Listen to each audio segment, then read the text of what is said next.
Hello, everybody. Now, today we have here the episode number 2, and here we have Matt and Richard.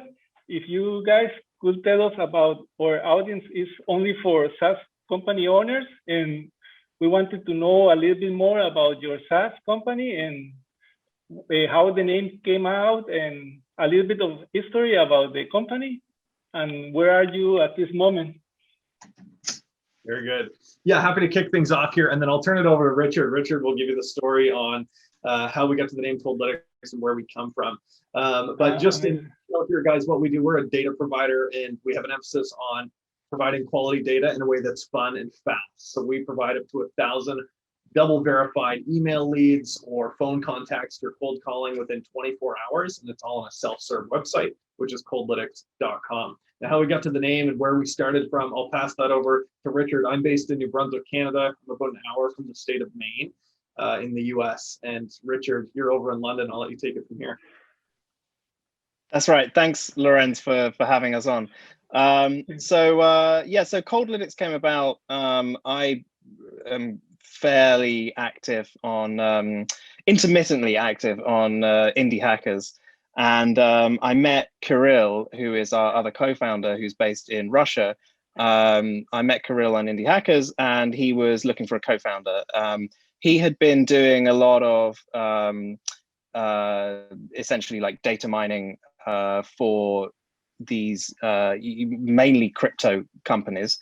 And he had put together a piece of software, a platform, which would basically make the whole workflow of like list building and data sanitation and deduplication and all that stuff, and email validation and synchronizing with your CRM, make all of that like super easy. The problem was that it was just a bunch of Python scripts, and it was not user friendly, obviously. He was using it for his own clients, so he was running and invoking the scripts like himself, but he needed someone to step in and create a UI.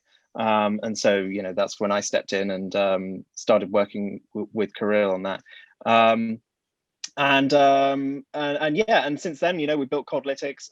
Coldlytics, the name itself was it was something that was already being used by Kirill for another purpose. He was working on a it was kind of like a outreach tool which would use your face, and it would like make you move, kind of create a personal video for your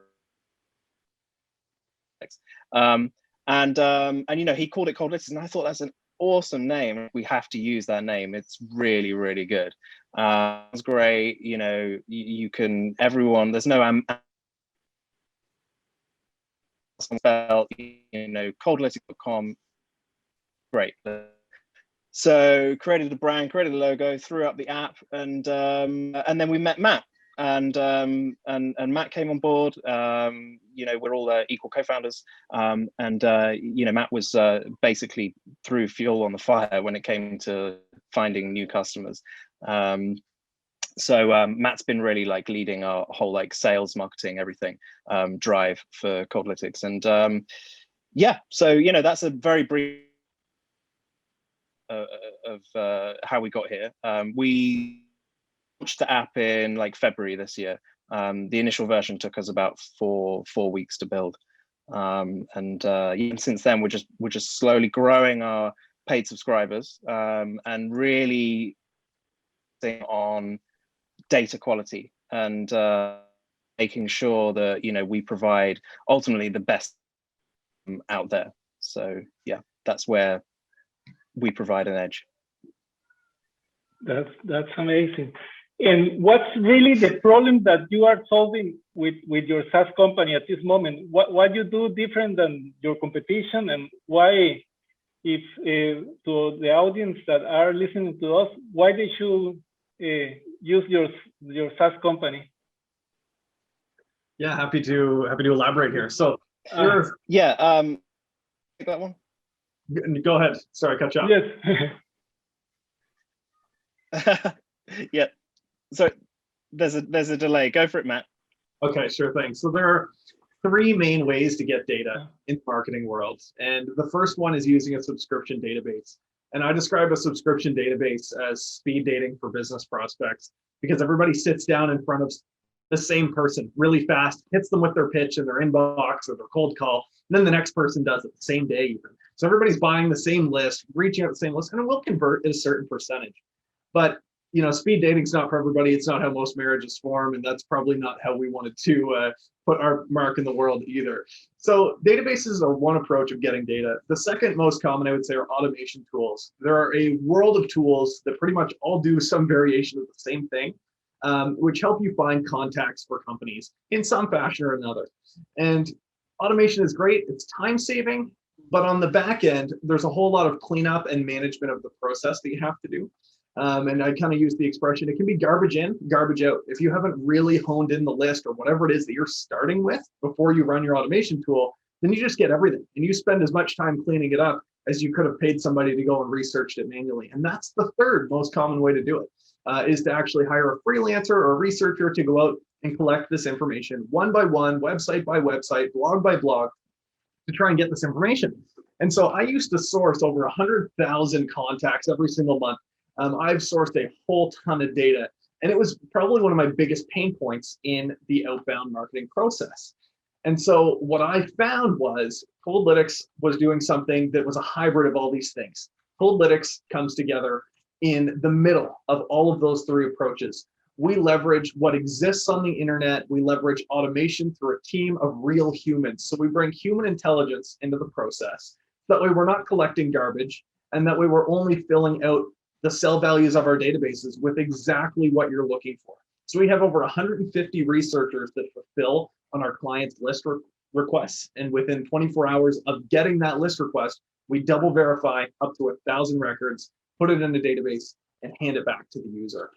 So it's a really fast turnaround process, and it's collaboration of all the methods of getting data on the internet, but it's manually checked by people doing real research in real time. So you're not buying the same information anybody else has. And I think that's what really sets us apart and makes us really unique. Amazing, man. And one thing that matters a lot to other audience is when they have a SaaS company, what they really want to know is how are you guys getting the new users? What methods are you using? What is a little bit, if you could tell us about your marketing, how you apply it, how you get this is something that I get a lot of. Yeah, sure. In the channel. So I get excited talking about this stuff because it's yes, exactly, for the last 4 or 5 years. So here's the fundamentals for everybody who's listening to this podcast, or if you're watching this on YouTube, wherever it may be. There's one core concept that you need to understand first and foremost, and that is a scientific fact that outflow equals inflow. If you do enough of something, something else happens as a result, right? That's the core principle of outflow and inflow, whether it's liquid, air, scientifically speaking, this is a fact. So if you apply this to digital information, something different happens. You do a whole lot of something and there's some effect on the back end. And that's what cold outbound lead generation is all about, is understanding what you put out that brings back in what you're looking for. So if you put out a whole bunch of a poor message to only a few people, you might get a couple of hits back, but you'll probably not hear from anybody. But if you put out a great message to people who are ready to hear it, then you're going to get all kinds of leads back. So how do you systemize that in a way that counts? So there's 3 KPIs that I would create for yourself, 3 things that I would try and track. And the first one is that you're saying something relevant to the audience, right?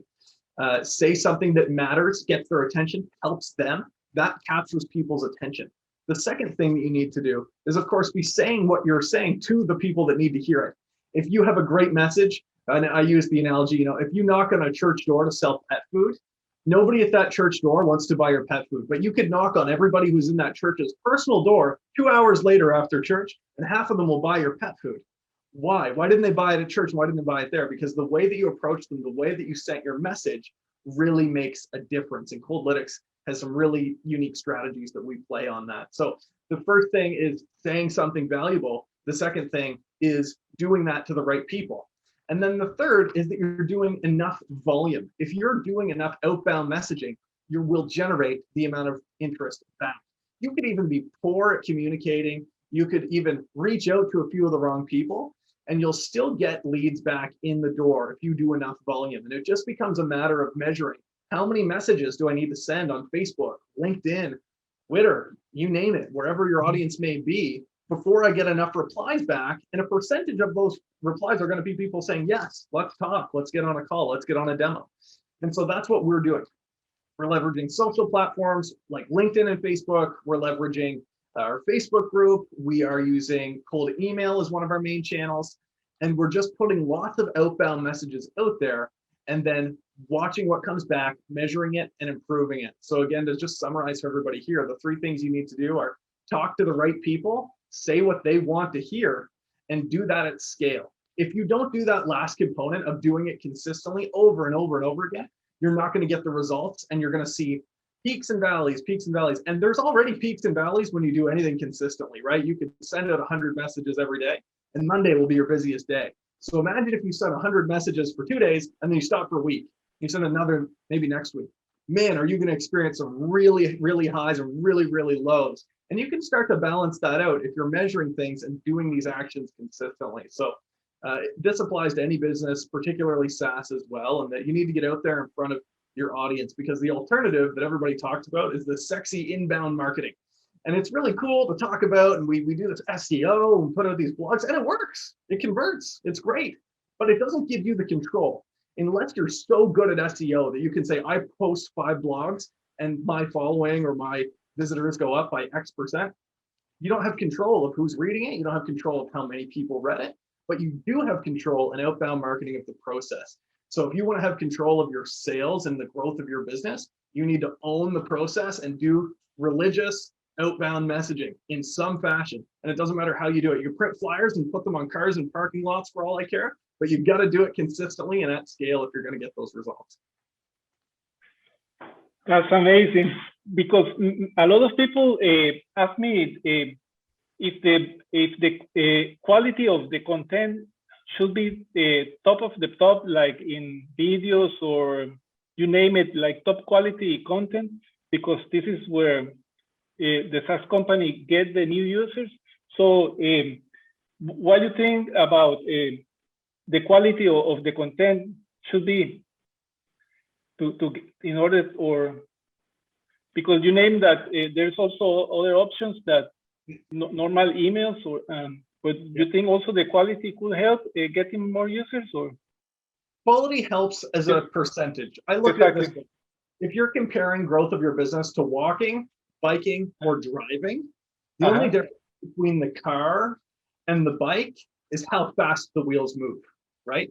And what it is that fuels the wheels. But on your feet, you can only run so fast. There's only so many ways to run a 4-minute mile. You know what I mean? And you have to know how to get traction. And with channels like SEO and content marketing, you have to be really good at putting out that content consistently is the most important thing. I'd rather put out an okay piece of content every single week than have a great blog once a month. You're going to get more visitors, you're going to get more hits by doing something that's okay every single week consistently than you will once a month. And there's a lot of data behind that. I mean, SEMrush or SEMrush.com, you can look at a lot of their case studies and they'll tell you the exact same thing that I just showed you. So again, to go back to the bike or the car, the difference in good content versus bad content is going from a bike to a car. If you're able to put out consistent volume regularly of good content, then you're going to go really far, really fast. But you have to be able to do that. You have to actually have value to add in your writing. And to be frank, most people aren't great writers or storytellers, let alone, consistent appliers of creative writing. So it's not a channel that I would recommend people pursuing unless they really have people that can do really well at that. That's my personal opinion. Amazing. And what everybody is waiting for, if it's possible to show your SaaS to our audience, because I bet they are dying to see how it works, and if you could show us a little bit, and also about the marketing you are doing, if you have videos or nice pictures, how you doing the marketing, so our audience can have a small idea about your company. That would be amazing. Absolutely. Yeah, Richard, do you want me to share my screen, or do you want to share your screen? You do the honors, because I'm not set up over here. No problem at all. It says host disabled participant screen sharing, so I'll let you update your screen sharing settings there. Yes, when.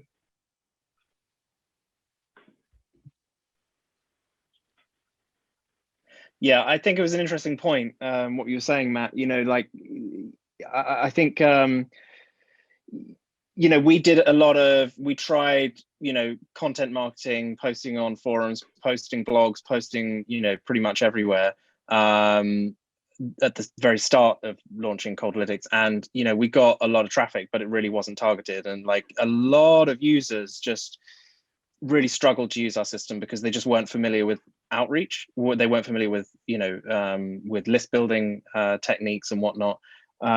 We have since refined the product to enable those sorts of users to use it more easily, but you know, it's kind of difficult when you can't control that that inflow, right? So you have a much better handle on, you know, your growth strategy when you can choose who you are outreaching to, right? Yeah. Yeah, that's a great point. Yeah. You enabled it. Okay. Yes. Okay. Okay. So we're on the Coldlytics landing page here, and this will probably be different by the time anybody gets a chance to watch this video, but this is how it looks as of today. So we've got a big sign up button here. So go ahead and click that to get registered, and it takes less than 30 seconds. But I'll sign us into my account to kick things off here.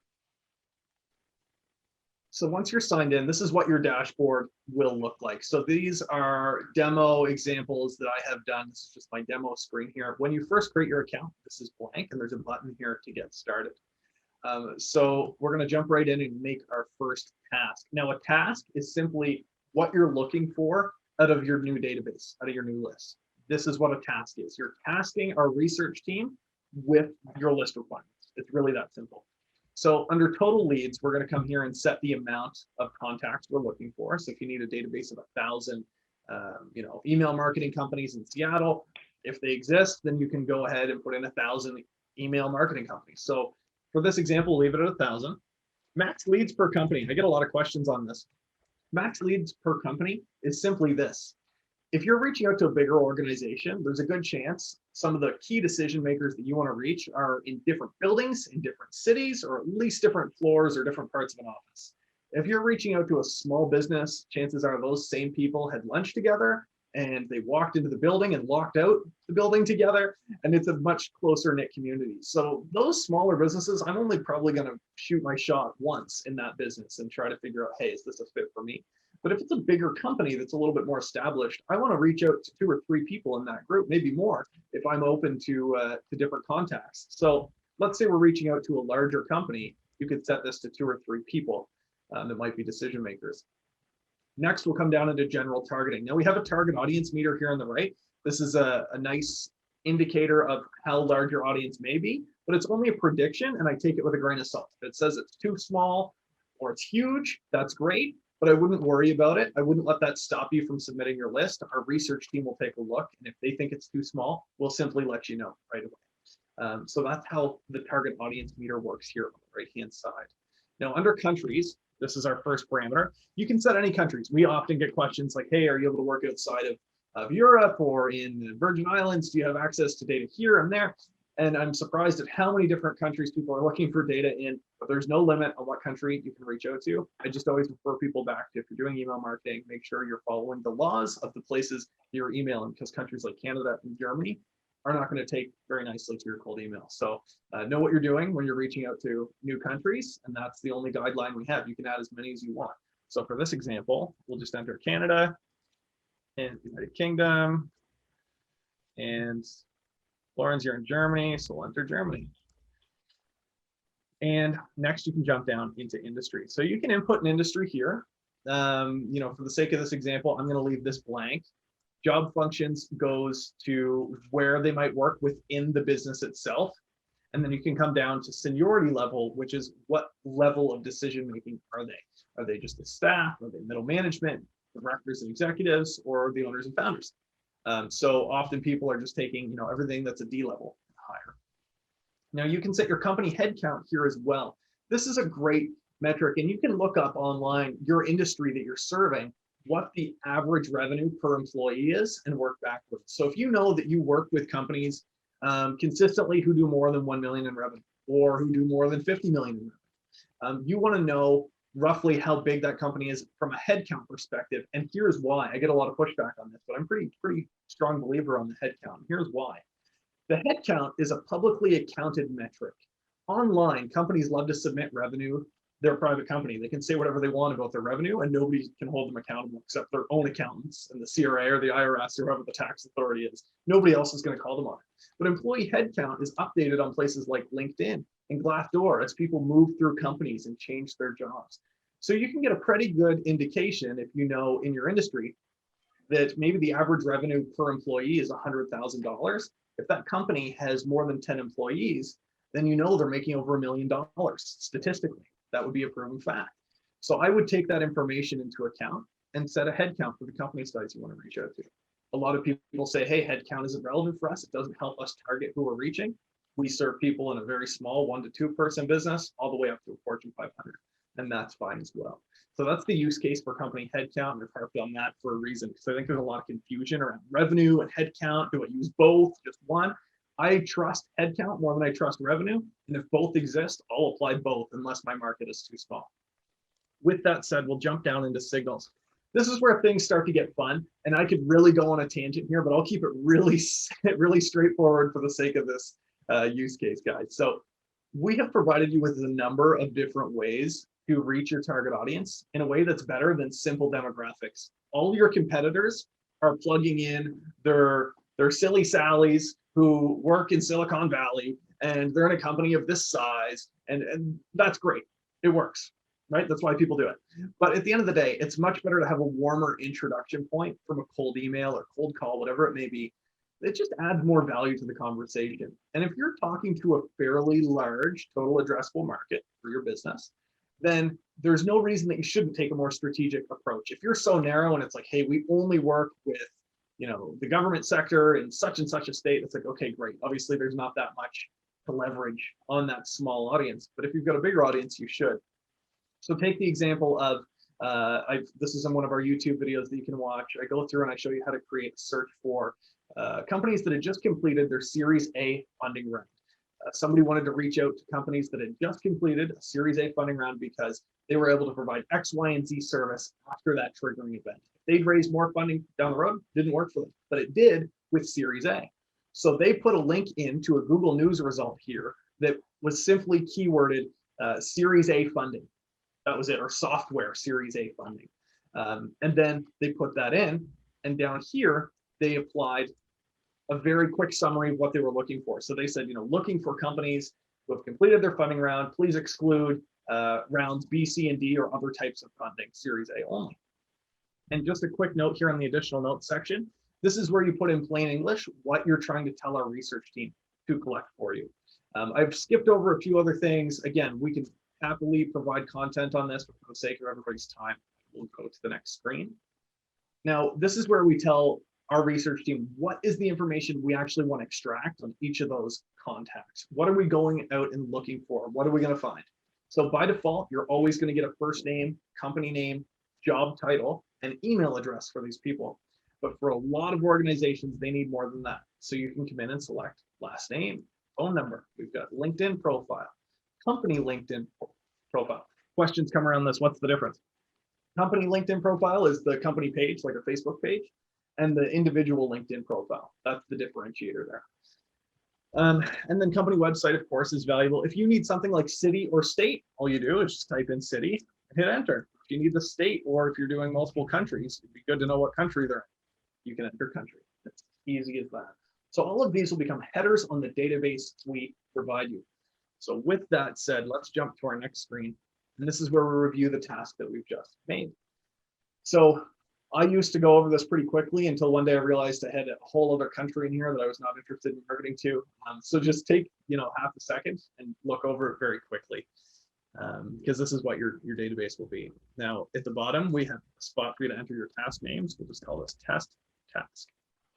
And then we'll come over here to this green button and hit start task. If you're not ready to launch this yet, you're like, hey, I want to check in with one of my colleagues on this criteria, or you want to set it, but you're not ready to go get the data yet, you can just click on save draft. But we're going to start the task. In this case, actually, I'll just save the draft because I don't need to use this. So let's go to our task screen. So here it is in draft. You can come over to the right-hand side and click the play button next to start task when you are ready. Two things happen once you've launched this task. So just to reiterate, what we've done is we've told a research team what you're looking for out of your database. And now we're kind of sending it off into the abyss of Coldlytics. Where does it go? What happens is kind of the question that I usually get at this point in the demo. And my answer to that is this. Our research team will begin to review that criteria that you submitted, and it automatically generates a Google Sheet. Google sends you a shared link to that Google Sheet. Our research team gets it at the same time. And then we also have an email that comes from Coldlytics telling you, hey, we've got this. This is just an email to confirm that we've got it on our end. And it's the link again to the Google Sheet. And that will appear here. There will be a URL for you to click that will take you there.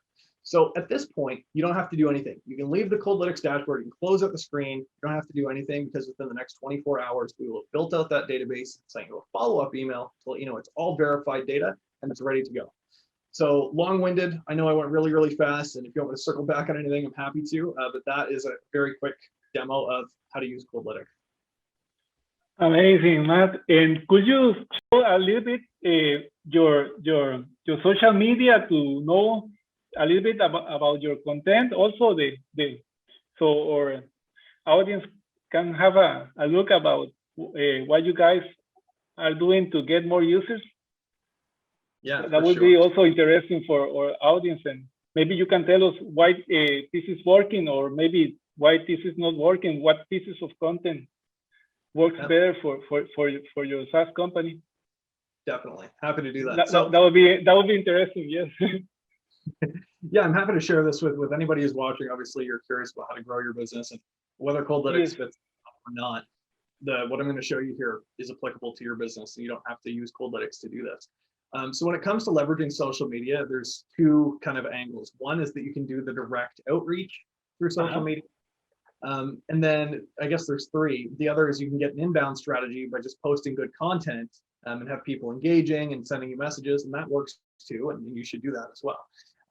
And then the third thing that you can do is really provide social proof. So what a lot of your prospects are doing, whether you know it or not, is prior to your demo or prior to actually answering your message, they're looking at your website, they're looking at your Facebook page, whatever it may be. They want to know if this guy's real, right? Is he messaging me as a scammer? Am I going to get scammed? I don't know who this person is, especially on a platform like Facebook. We all get all kinds of unsolicited messages and connection requests, so you have to be a little bit more careful, even on LinkedIn. So people do their homework, and that's how I like to leverage social media. So I'll show you our LinkedIn page here. Let's go to LinkedIn, and I will take you to Coldlytics. So this is our page here. And again, it's a relatively new page. And I'm posting as we put out content. So I use this a couple of ways. I like to post as we have content that's going out. This is one more place for us to promote it, right? We're putting it out on YouTube. We're putting it in our Facebook group to try and engage our community that's already there. And then I also put it on LinkedIn, and I'll sometimes share it from my personal profile. I think it's really valuable. So this is a video on an integration setup. Very few people are going to watch this unless they're doing the integration, right? It's only valuable for certain people. That's not really going to generate leads for me, but it does add credibility that I'm posting things, that we're doing something as a company, we're active, we're not a dormant account that was made like 5 years ago, which you see a lot of on LinkedIn. If you come down here, this next one, I've got lots of great feedback on this. This is a testimonial video, right? We recorded a testimonial with one of our agency clients, and we were able to promote it here and in different places. At the end of the day, this is social proof, and this is telling people that, hey, this guy sent me a cold email, or they cold called me, and they go and they look it up. They look at my profile and they click on the Coldlytics page. This is what the proof is. This is saying, hey, this is a real company. These are real people. That's what I'm looking to do. I'm looking to grow through social proof and outbound strategies, because those are the things I can control. I can control that people hear the success that our clients are having, and I can control the amount of inbounds by sending X amount of outbound messages. So that's my formula. That's how these two things tie in hand in hand. I will always, because I enjoy creating, and so does Richard, and so does Kirill, we'll always create content. We'll always create things that are valuable for our audience and share them. But at the end of the day, I'm posting things as social proof, and it's not a strategic effort to generate leads by posting a testimonial. And it has, but that's not really its core purpose. So with that said, I want to give everybody who's watching or has paid attention through this portion a tool that I use and something I do that makes my outreach significantly faster. So I'm using Airtable to keep myself organized. I'm using the free version. You can use Google Sheets, you can use whatever you want. You can use the notes in your computer. But what I like to do is go to my sales and marketing playbook. And I have a bunch of different tabs that talk about different objections we get and different messages that I send out. So people often ask me the same questions, right? I get asked about seamless AI twice a week at least. So I just said, hey, I'm saying the same thing over and over again. It's time that I just start copying that message and tailoring it a little bit to suit it. So that's what I've started doing. Now with my cold outreach, and I won't share it here because that's part of what works for us. I have messages that I send out strategically to people, and I say, hey, this is what we have in common, or this is why I'm reaching out. Is this of interest to you to chat with me or to learn about what I'm doing? And I copy paste that and just tailor it a little bit every time. I only need a little small variable change for it to work over and over again. And I'm constantly testing and improving it. So then I come back here and I make that improvement. And that way I'm not every single time writing a message. There's a famous SaaS coach named Dan Martell, and he says, you should be doing a minimum of 25 outbound messages a day. And I thought, geez, with cold email, that's easy for me. But on social media, that was a new challenge. And so as I've started doing that, I've started finding ways to scale it, and using free tools like Airtable can organize you and make your outreach significantly faster.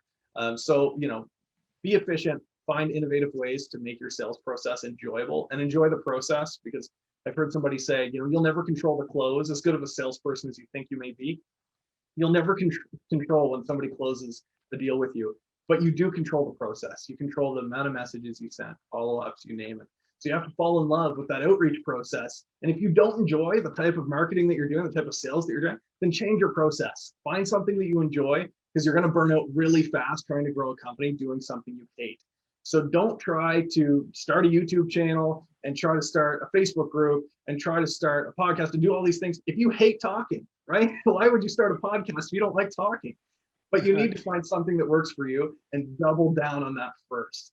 So that's what we did with cold email. That's where we started getting traction. And then we started adopting other channels and doing more outreach on social platforms as well. But I would say most people lose traction in trying to be all things to all people in all places. Don't worry about Instagram. Don't worry about LinkedIn. Just have a targeted, focused approach. Sorry, my phone rang there, but I hope you got that. That's amazing. And one question that comes to my mind, but because many of our audience also ask, when they want to see a little bit more about your SaaS company, of your software, you have like a demo, you make them a demo, or how can they know more about before they get the subscriptions, or just by email, you send the emails, or just in the email, they get like a demo, a little bit about how the software works, or just, yeah. Or they get just to have an idea how you do that process. Yeah, so I've tested a number of different call to actions with different outcomes, and some are focused on a demo, and some are focused on somebody going and trying the product. And again, I'm going to quote Dan Martell here. I'm a big fan of his work and his methodology, and it's worked for us. So he talks about rewarding new potential users for everything they do, particularly at those key decisions. And that first key decision when you're prospecting is getting somebody on the platform, right? He says, everybody says, here's the link, go sign up. That's not unique. There's nothing special about that. What's different though, is that you can add value to that process and say, hey, go ahead, sign up. Let me know as soon as you've registered your account. I've got something for you. I'm going to send something to you. And it took me no more than 10 minutes to figure out, hey, I've got 3 call to actions that work really, really well, or I've got 3 subject lines. I'm going to put them in an infographic and give this to every new prospect and just say, hey, thanks for signing up. Here's the thing I promised you. This will help you in your cold outbound because it's relevant to what we're doing through data. So That's one way that I'm moving people through the process. When it comes to what happens in emails specifically, if I'm doing the demo approach, I like to say this: I know it's going to take a chunk of my time, and calls like this I enjoy, and they're going to go overtime. So I have to account for that in my day. And if I'm going to set up all these calls, I need to know that they're going to at least be worth something to me. So what I like to do first is say, that's great. Let me send you a recorded demo. Here it is. It's really short. If this looks relevant to you, come back, let me know. We can schedule a call together. No problem. That gives me time to do more research on them and say, hey, I know from experience this is exactly my customer. Or if not, they're not going to be happy with this service. And I'd be better off doing right by them to just tell them, hey, this is probably not going to work for you. Here's why. If you disagree, we can still get on a call. And I'd much rather be saying no to people than finding out on the call that, hey, we wasted both our time today, right? I'm sure people don't appreciate that. We've all been on 100 demos like that. So I try to avoid those and control the process, right? Control that process that you can fall in love That's very amazing. And one thing that, because one of the questions that I get the most is to the SaaS company, where you see from a year from now, how many users, where do you see that?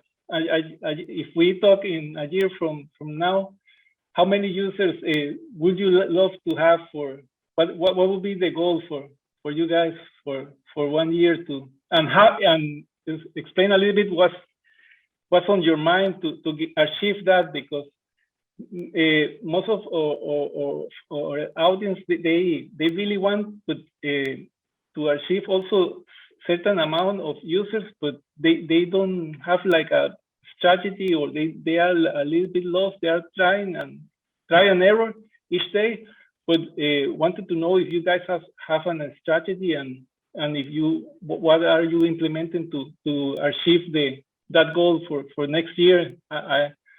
The goal is always to get more users for all the SaaS companies. So this is, I think, one of the questions I get the most.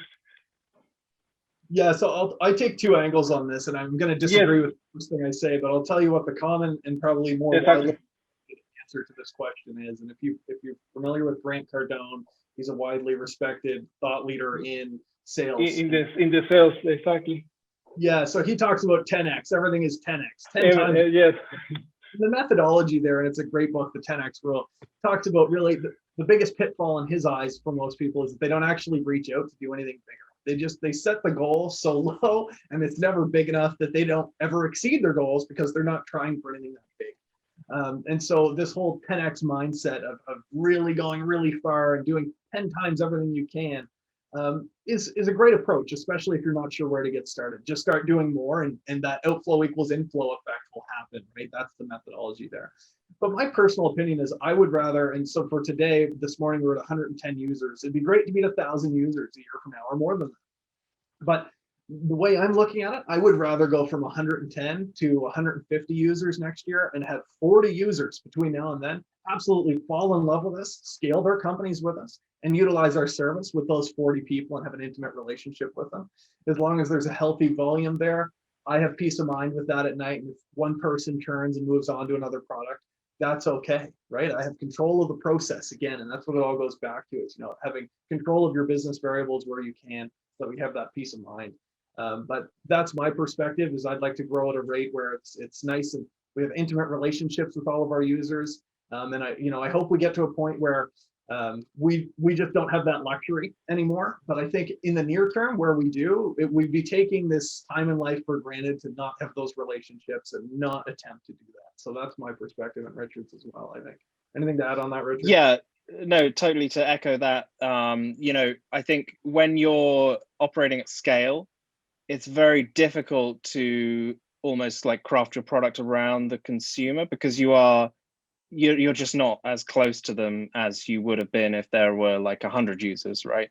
So yeah, I think that our main goal right now for user growth is not volume but quality. And we don't mind if we grow slowly. We don't have actually any set goals. We don't have any like pressure to make money or anything like that. we're really focusing on providing, as I say, providing the best data possible, the best data in the world. That's our ultimate mission, right? And you know, I think yeah, just like having a sort of relatively few users and really engaging them very well, and you know, molding the product around them is a super valuable stage of any startup's life, right? And that opportunity should certainly be harnessed, and that's what we're trying to do. Yeah. That's great. It's like having your users being part of the family is the main goal here. Huh? It's like not numbers, but quality users. Exactly. Exactly. And I believe, love that. Yeah, you know, it's at this. Oh, sorry, Lorenz. No, so sorry. At this, sorry.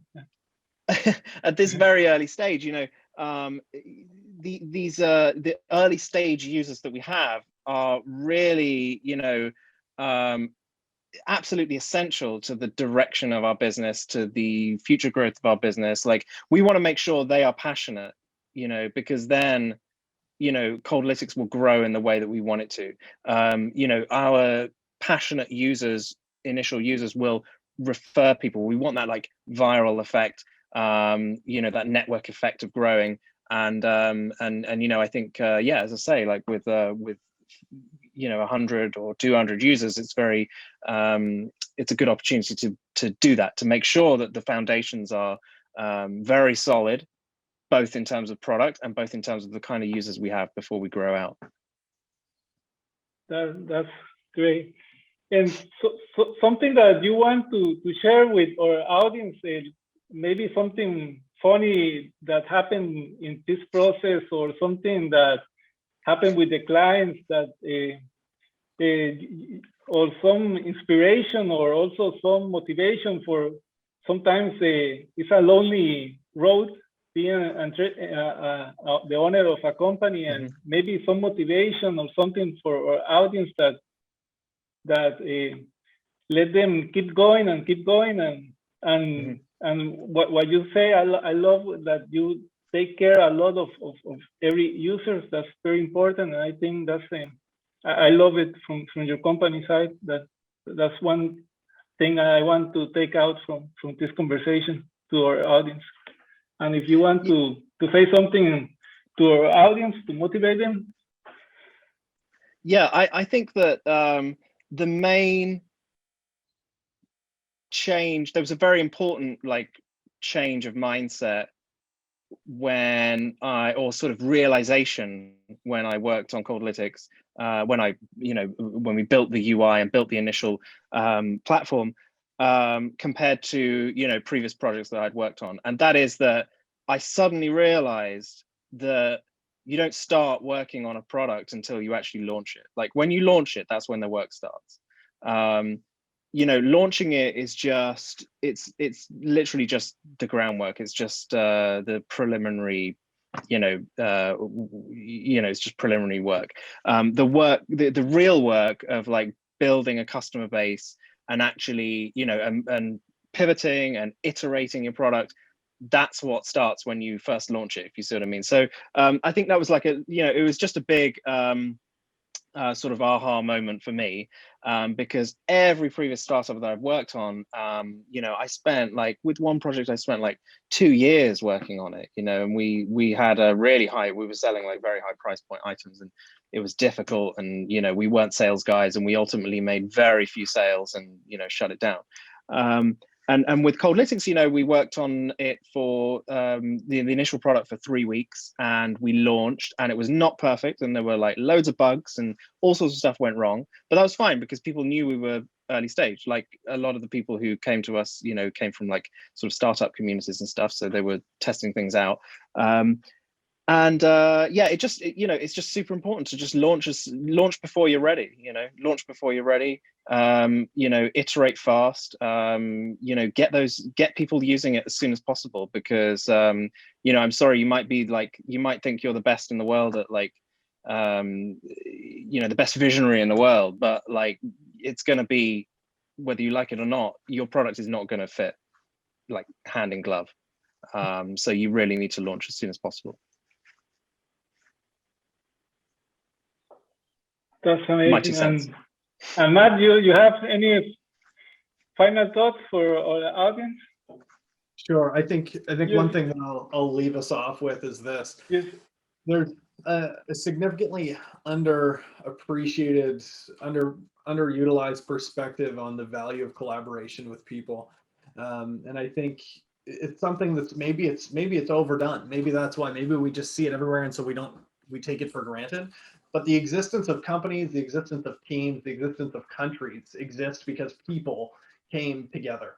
And I think whether you're a solo entrepreneur or you're a team of half a dozen founders, it does not make a difference. You need to be talking to people. And I think if you've got yourself in a box where you're looking at your product, you're looking at your business by yourself, that's going to be a slow, lonely, rough journey to walk alone. And there's really no need to, because there's a whole world of people out there, paid or unpaid, who have done something similar enough that you can learn from them and you guys can help each other. So you should be networking and talking to people, if only for the sake of preserving your humanity in the development process. I think you need to stay connected to people and really be strategic about what that is, because the most progress I've ever had on anything in life was when I came together with other people and stopped trying to force it forward by myself. Anytime I hit a bottleneck, it was never until I worked with another person's product or another person on my team that I actually got through those things that are really memorable in my life. And I think there's something to be said for the fact that there's power in working in teams. And so don't be scared to hear an opinion that's totally different than yours, and just do something that felt uncomfortable and different than what you had intended for your product or whatever the stage of something is that you're developing. It's so important to work with as many people as you can to collaboratively get to that end goal, because it's much easier to do something with a group than it is by yourself. And that's never been more evident than it has been at Coldlytics. Wow, that's so much value. I appreciate a lot, guys, that Richard and Matt, it was amazing. And I think these golden nuggets that you share with us will be very valuable for all the SaaS company owners out there that want to get a little bit more motivation and learn from what others are doing. I think the bigger the community gets, the more you can learn from others and be more supportive. I highly appreciate your time, and I wish you all the best luck for your company, your SaaS company, to be very successful. I know for sure, because you have another perspective also, that you care more and it's like a family, each user. You will be doing great. Thanks, Lawrence. We appreciate you having us on. No, Thank you so Thank you so much, Lawrence. Thank you for doing